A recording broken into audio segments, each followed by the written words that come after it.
Ce smartphone, le Galaxy S25 Edge de Samsung, ne sert à rien. C'est en tout cas ce qu'on s'est dit quand la marque coréenne a annoncé son nouveau produit phare. Au-delà de ses promesses sur le plan technique, on a tout de suite été assez sceptique sur le concept même.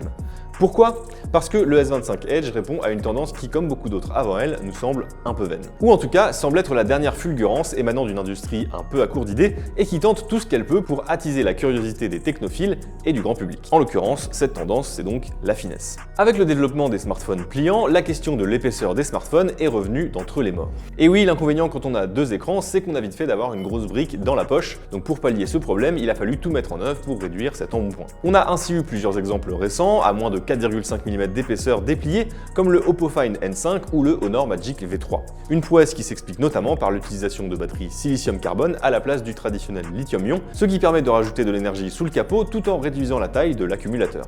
Mais les smartphones pliants n'ont pas le monopole de la finesse. Depuis peu, la question s'est élargie aux produits traditionnels, Se compliquant un peu au passage puisqu'ils ont logiquement moins d'espace disponible pour intégrer une batterie. Au MWC de Barcelone, on avait ainsi pu découvrir le Tecno Spark Slim, un téléphone épais de seulement 5,75 mm, ce qui en fait encore à l'heure actuelle le plus fin non pliable du monde.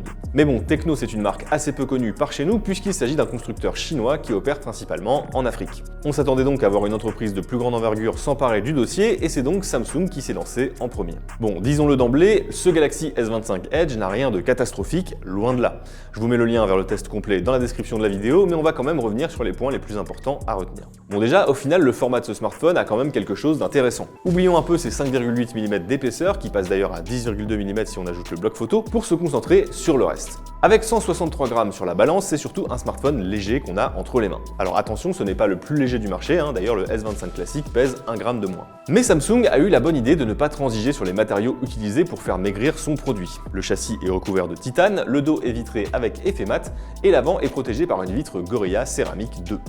Aussi, et peut-être surtout, c'est un excellent rapport poids-taille puisqu'il parvient à conserver une dalle de 6,7 pouces, donc léger oui, compact pas vraiment. Et l'écran justement, parlons-en.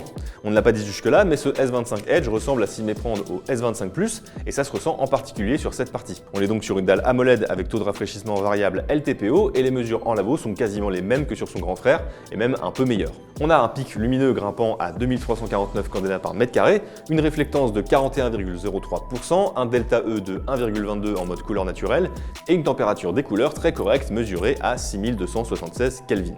Bref, sans entrer dans les détails, ce qu'il faut retenir c'est que c'est du très bon. Du côté des performances, ça se corse un peu. Alors attention, sur le papier les résultats sont là encore très satisfaisants. Comme tout le reste de sa gamme, le S25 Edge embarque une puce Snapdragon 8 Elite qui n'a plus besoin de faire ses preuves et 12 Go de RAM pour sublimer tout ça. Les mesures sont là encore très proches du reste de la fratrie, mais cette fois le Edge fait un peu moins bien. On est quand même sur une très bonne moyenne de 123 images par seconde en jeu et une gestion du multitâche très tranquille. Non, là où ça se gâte, c'est si on analyse la chauffe de l'appareil. Poussé dans ses retranchements, donc en jeu ou pendant le tournage de contenu vidéo par exemple, le S25 Edge a tendance à chauffer, atteignant même un pic de 46 degrés sur sa partie haute. C'est beaucoup et forcément ça a une incidence sur les perfs, l'autonomie, le confort d'utilisation et potentiellement sur la durabilité du smartphone. On commence à toucher ici la limite de la course à la finesse. Côté photo, le Edge se place à mi-chemin entre le S25 Ultra, à qui il emprunte son capteur de 200 mégapixels assorti d'une optique grand angle ouvrant à f1,7, et le S25 Plus dont il récupère le capteur 12 mégapixels accompagné d'un ultra grand angle f2,2. On ne va pas rentrer dans le détail encore une fois, mais on peut dire que c'est très correct pour le module principal, un peu plus brouillon pour le second capteur, rien de nouveau sous le soleil. En revanche, on note encore un petit point faible induit par le form factor, l'absence de téléobjectif, faute de place. Terminons sur l'autonomie, un sujet sur lequel il faut avouer qu'on avait quand même pas mal d'inquiétudes.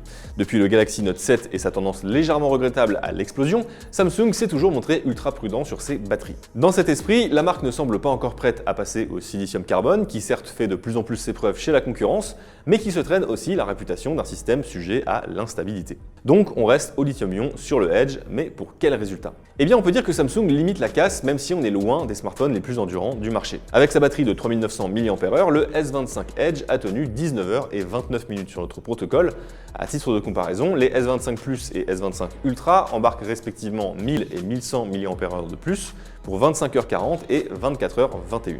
Il y a donc une logique à voir le Edge s'essouffler plus vite que ses grands frères, et il a au moins le mérite de ne pas complètement s'effondrer. Maintenant qu'on a dit tout ça, vous l'aurez compris, le Galaxy S25 Edge n'est pas aussi décevant qu'on l'avait anticipé. Il a reçu la note maximale de 5 étoiles après son passage en labo, et si on met de côté sa chauffe intempestive et son autonomie un peu en retrait, on peut dire qu'il a presque tout du best-seller.